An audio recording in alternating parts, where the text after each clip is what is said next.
Hey all, Frosty here, and I'm going to be going through the new TLDW. So there was a dev diary that was released today, and I'm just going through the summary of what they've done. So the first thing they're saying is they're doing more lower production videos featuring different league devs to have timely conversations, and I think this is in response to the video they released earlier this year saying that they wanted to be more transparent, and I think that's definitely a good thing, and I really enjoyed the video that they released today. They're also going to be ramping up on updates to older champions and game modes, which may slow new champion releases. So previously, I believe they were aiming for 1 champion per role, so 5 champions in the last couple of years. Now, I think on Twitter they've said that it's around 3 to 4 that they're going to be aiming for. I personally think that this is a good thing. I know there's been a lot of stuff come out when new champions come out. Most recently, like Zeri's release. Yeah, it takes a little bit of time for people to learn the champion, but Zeri was so dominant on release. So I think that having less new champions and giving more time to older champions and game modes, I think is really good. I haven't really seen too many people complain. I'm really happy with this direction path moving forward. They're also going to be doing art and sustainability updates faster and are working on Lee Sin and Teemo. So this is the Lee Sin one, and I think it looks great. I think it looks lovely, as well as the Teemo one. Also amazing, and I'm really happy that they're doing this, because one thing that I've been thinking about is if you play League of Legends and then you go play Legends of Runeterra, the card game, you're like, wow, this art is so cool, like Lee Sin and like Teemo, they're amazing, and then you go back to play them in League of Legends and they're just like pixelated and you're like, I don't really want to play this. So I think updating the older champions is definitely going to be a good thing. I'm hoping that this also means that they're going to do more proper rework. So I don't think we got one this season, but last season we had a poll to see like the community voted to see which champion they want to see get reworked next. We all voted for Skarner, and I'm really keen to see what they're doing with Skarner. But I know a lot of people wanted Shyvana and Nocturne, and I think Quinn was the other one. So I'm hoping that if they're going to be slowing down new champion releases, they're also going to be doing more of those full reworks, which would be really good. They're also updating the champion pricing model, which I have here. So it's still the same tiers. So we start with 450 Blue Essence. These are champions that are awesome for new players. Examples include Malphite, Misfortune, and Yuumi. I think this is really good. And then the next tier, champions that are a bit more complex than the lower tier, but still approachable. So the examples they have are Yasuo, Lucian, and Sett. Then they have 3,150.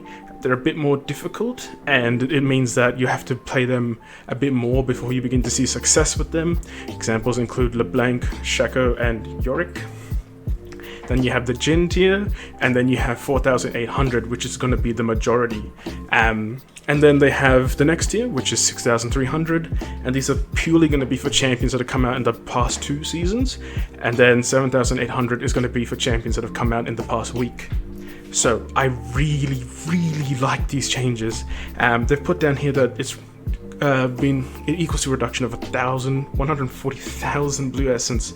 This is going to make it so much easier for new players. I know it can be daunting when you start the game, when you join the game, and you have, I think it's like Garen, Annie, Singed, etc. champions like that, but you're mostly playing free-to-play, the free-to-play like rotation, and you're like, wow, I love this champion, it's great, and 6,300 Blue Essence, which is like 4 to 5 levels, I think, if you disenchant your blue shards, your champion shards, not your blue shards. So I think reducing the price is going to be really good. I also like that they're moving around champions. One thing that never made sense to me is in the tutorial you get to play Misfortune. Yeah, they're now giving you Misfortune for free, but it didn't make sense to me that champions were introduced to a 4,800 Blue Essence champion. Same with Ahri. Like, it doesn't make sense to me. Why are you showing the new players, oh, you can play this if you get it for free, and like they'll give you one for free, and it's like, oh, you want the other one? Nah, it's 3,800, 3,150 Blue Essence, mate. So it's just like, I definitely think that this is a good thing, rejigging. They have put a side note that 4 champions are actually having their price increased. So that's Singed, Kayle, Twisted Fate, and Ryze. Singed and Kayle, I think, I can understand Ryze's logic here. Singed definitely doesn't play like normal champions would play. You know, you're not farming with auto attacks, or you're farming by Q and you're running around and you need to learn like how to proxy and, you know, how to movement weave with the passive, etc. So Singe definitely makes sense for their price to go up as they are complex. Kale, I think, is the same. You need to learn how to play the game before you should be playing Kale. You need to learn how to make the decisions of, do I go help my team or do I farm to hit my power spikes earlier? So I definitely think that they're complex. Twisted Fate and Rise also I agree with. I can see Riot's logic. I think I read on Reddit that someone was saying Faker thought that Twisted Fate and Rise were really good for early players because it shows you how to play the map, and I think that is a good thing, but they are also quite difficult. So I can understand why Riot increased their prices. And we're going to see these changes in the next patch, which is 13.5. So I really like these changes. Reduction of 140k, great. They're also trying to figuring out how to make our lore and storytelling consistent across Runeterra.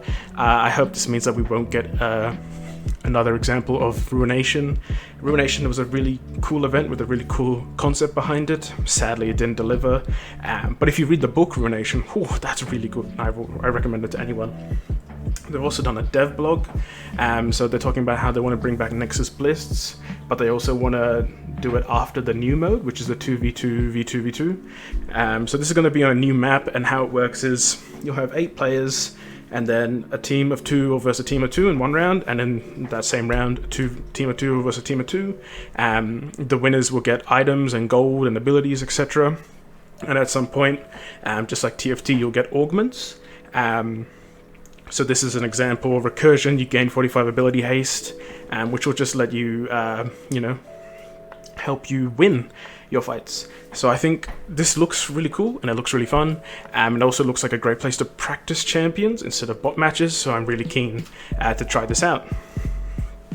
They're also bringing over some skins debuted in Wild Rift, including Star Guardian Seraphine, Redeemed Xayah, and Redeemed Rakan. So this is what the Seraphine skin looks like. This is their model. I didn't want to play the full video. You can go and look at that on Skin Spotlights. They also have Xayah Rakan. I definitely think these skins are really cool, and I definitely think this is a good idea. It's going to be interesting to see how much work goes into this. These are skins that are made for a mobile client, and now they have to jig them and recreate the VFX for PC client. I don't know how much work that's going to be. I'm not a developer, but it's definitely going to take a while. I think it's a great idea. They've got around 20 skins approximately. I haven't counted this, but 20 skins. These are the exclusive skin list for Wild Rift, and definitely if they want to start bringing them over, definitely be a fan. I think it's a great idea. They're also updating some older splash art, starting with Rugged Garen. So this is what the new splash looks like. This is the old one. No, here. I definitely think the new one looks really good. And I think it's a great idea to bring in line all the old content up to what the new content's like standards are. So Clash, it has been delayed because of the security breach, but they're hoping to have it return in March. Great. March will be our first Clash in Southeast Asia. Great. They're also going to be saying ARAM Clash will be making a return, which is amazing. I loved ARAM Clash, so did all my friends. It was a great, it was just a different way to play, and also playing ARAM as a 5v5 team game instead of sweating and trying harding. It was really good. And we were like, we have too much magic damage, we need this, or we don't have a tank, we need that, and overrun reroll, stuff like that. It was just a great new way to play Clash, and I really enjoyed it. They're using cloud servers to help reduce the frequency you see login queues. Great. Over the next few months, players in Southeast Asia should see lower ping as we add more servers, also amazing. And they're upgrading the server hardware in EU and Korea to improve overall performance. So I think this is great to see their plans for the next couple of patches and months. Definitely, I think they are living up to what they said earlier, that they want to be more transparent, and I really like what they're doing. Alright, if you made it to the end, thank you so much. If you like this content, make sure to like and subscribe, because I'll definitely be doing more, and I'll see you in future videos. Thanks all, bye!